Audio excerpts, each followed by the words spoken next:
Šiandien sveikinuosi iš dar vienos Labas Tomai serijos, kuomet mes važiuojame pas įvairius ir žinomus ir mažiau žinomus žmonės, apžiūrėti, kaip jie gyvena, ką jie daro, kuo jie kvėpuoja, kokiose erdvėse nori būti įvairūs skirtingi žmonės. Ir naudodamasis progą noriu pristatyti pagaliau mūsų taip ilgai gimdytą ir išgimdytą ir kurtą modulinių namelių liniją, kuri bus pritaikyta įvairiausio profilio žmonėm, labiausiai tiem, kurie mėgsta gamtoje jaustis kaip mieste.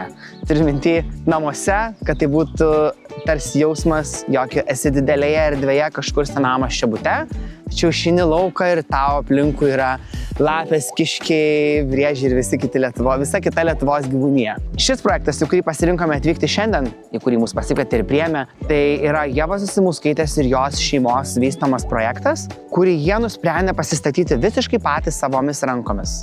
Pastebiu, jog vis daugiau internete, socialinėje erdvėje yra tokio tipo projektų, žmonės vis labiau nori priartėti prie gamtos, labiau atkreipia dėmesį į ekologiškumą, į tai, kokį maistą valgo, iš kur jisai yra, kokios tos vištos, tos kiaušinius deda ir panašiai. Manau, tai yra ypatingai fain ir smagi tema, dėl to, kad viskas, bent jau mes taip tikime, jog viskas yra energija ir tą, ką mes į save dedame, tą, ką mes tuo, ko mes apsupam save, tai tas taip pačiai kuria mūsų aplinką ir mūsų pačius. Tai pirmas modulinis sprendimas, kurį mes planuojame pasileisti, tai bus modulinė pirtis. Taip pat turėsime ir modulinių namelių nuo 25 iki 65 ir net ir didesnių ploto, kurias galima jungti kartu ir daryti kokio nori dydžio sprendimus. Tai dėl kiekvieno individualaus sprendimo prašau susisiekti asmeniškai, o šiandien einame apžiūrėti Ievos namus, kurias jinai sako, kad stato savom rankom. Tai einam pasiklausim.